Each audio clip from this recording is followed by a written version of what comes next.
Hi friends, welcome to Julia's Kerala kitchen. ഇന്ന് നമ്മൾ ഉണ്ടാക്കാൻ പോകുന്നത് ഒരു വെറൈറ്റി റെസിപ്പിയാണ്. ഇന്ന് നമ്മൾ ഉണ്ടാക്കാൻ പോകുന്നത് ഇതാണ്.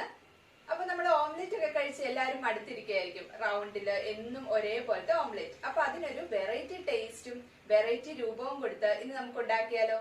അപ്പൊ ഇന്ന് നമ്മൾ തയ്യാറാക്കാൻ പോകുന്നത് റോൾഡ് എഗ് ഓംലെറ്റ് ആണ്. അപ്പൊ അതെങ്ങനെയാണ് എളുപ്പത്തിൽ തയ്യാറാക്കുന്നതെന്ന് നമുക്ക് നോക്കാം. റോൾഡ് ഓംലെറ്റ് ഉണ്ടാക്കി തുടങ്ങാം. അതിനായിട്ട് ഇവിടെ 4 മുട്ടയാണ് ഞാൻ എടുത്തു വെച്ചിരിക്കുന്നത്. അതൊന്ന് ജസ്റ്റ് ഒന്ന് ബീറ്റ് ചെയ്ത് കൊടുക്കാം.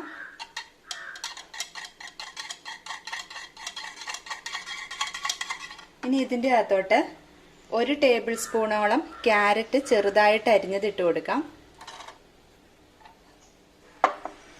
പിന്നെ വേണ്ടത് ക്യാപ്സിക്കം ആണ്. അതും 1 ടേബിൾ സ്പൂണോളം ചെറുതായിട്ട് അരിഞ്ഞതാണ്.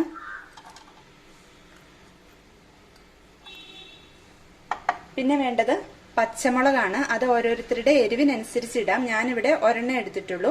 അതും ചെറുതായിട്ട് അരിഞ്ഞതാണ്. ഇനി വേണ്ടത് ഒരു 2 നുള്ളോളം മഞ്ഞൾ പൊടിയും 1/4 ടീസ്പൂണോളം കുരുമുളക് പൊടിയുമാണ്. അതും ഇതിൻ്റെ അകത്തോട്ട് ഇട്ട് കൊടുക്കാം. പിന്നെ വേണ്ടത് ഇതിനാവശ്യത്തിന് ഉപ്പാണ്. ഇനി നന്നായിട്ട് മിക്സ് ചെയ്യാം.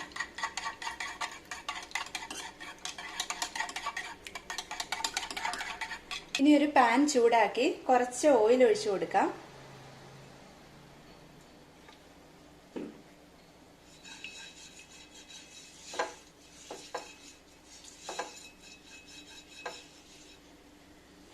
ഇനി നമുക്ക് അതിൻ്റെ അകത്തോട്ട് കുറേശ്ശെ ഇത് ഒഴിച്ചു കൊടുക്കാം. കുറേശ്ശെ വേണം ഒഴിച്ചു കൊടുക്കാൻ.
ഇപ്പോൾ ഓംലെറ്റ് റെഡി ആയിട്ടുണ്ട്.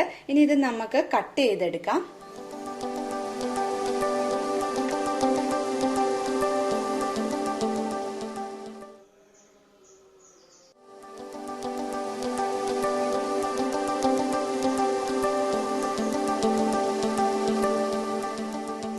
അപ്പോൾ എന്നും ഓംലെറ്റ് കഴിച്ച് മടുത്തവര് ഇങ്ങനെയൊന്നും ട്രൈ ചെയ്ത് നോക്കൂ. നിങ്ങൾക്ക് വളരെയധികം ഇഷ്ടപ്പെടും. കാണാനും ഒരു വെറൈറ്റി ആയിട്ടുണ്ട്. അപ്പോൾ മുട്ട ഉണ്ടെങ്കിൽ, നിങ്ങളുടെ കയ്യിൽ മുട്ട ഉണ്ടെങ്കിൽ ഇതൊന്ന് എന്തായാലും ട്രൈ ചെയ്ത് നോക്കണം. അപ്പോൾ അടുത്ത ദിവസം വേറൊരു റെസിപ്പിയുമായിട്ട് നമുക്ക് വീണ്ടും കാണാം.